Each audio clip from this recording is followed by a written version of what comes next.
Imagine this, you've been in a relationship for 4 years. You've paid for almost everything: dinners, vacations, gifts. Then one day, you forget your wallet, your partner covers a 10 bubble tea. The next morning, they text you, "Hey, Don T forget to pay me back." How would that make you feel? Introduction. What asked the story? This is a real post from Reddit /r relationship advice. A 28-year-old man shared his situation. He has been with his 24-year-old girlfriend for 4 years. He has covered 99 of expenses: dates, trips, gifts, daily costs. When he tried to bring up splitting things more fairly, she replied, "You ray the man, you ray supposed to take care of me." Recently, he quit his job to recover from burnout, a critical detail. He is emotionally drained, vulnerable, and needs support. During a casual outing, he forgot his wallet and asked his girlfriend to pay for his 10 bubble tea. The next morning, she reminded him to pay her back. And that was the moment everything broke.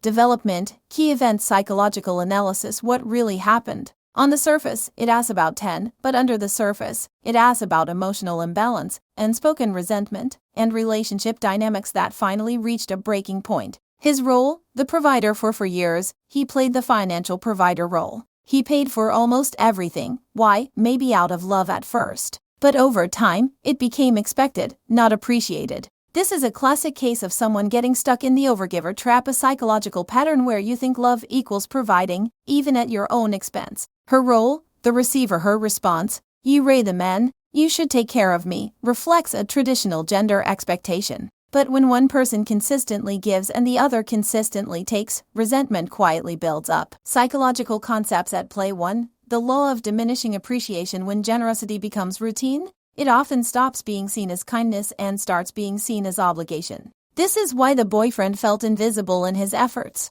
2. Cognitive dissonance. The boyfriend thought he was building a partnership, but her actions signaled something else: a transactional relationship. That creates cognitive dissonance. I thought we were equals, but maybe I am just a wallet with legs. 3.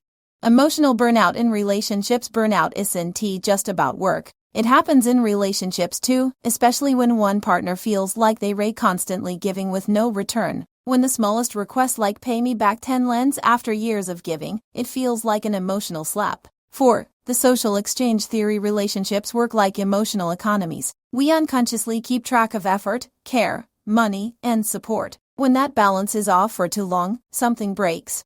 In this case, it broke over bubble tea.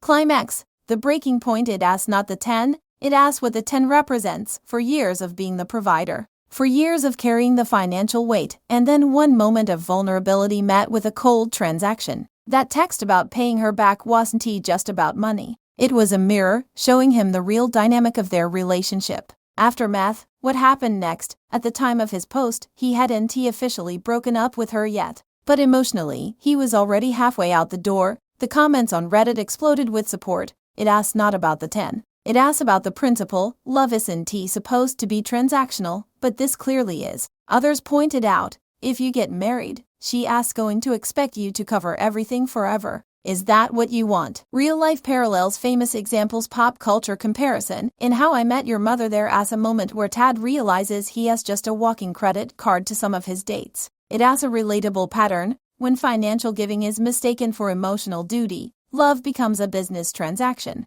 Known psychological studies, the equity theory in relationships suggests people are happiest when they feel the give and take is balanced.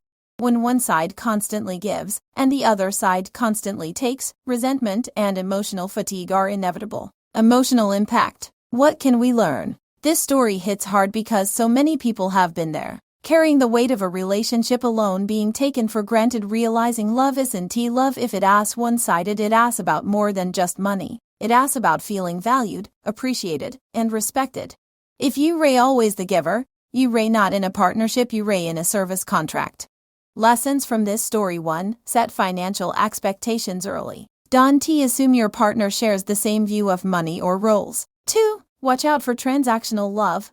Love isn't a balance sheet, but when generosity is abused, it starts to feel like one. 3. Check your emotional bank account. If you ray constantly withdrawing but never depositing, it asks going to run dry. Open question for the audience. Have you ever felt like a bank in your own relationship? Do you think it is okay for one partner to always pay, or should there be balance? Let us talk about it in the comments.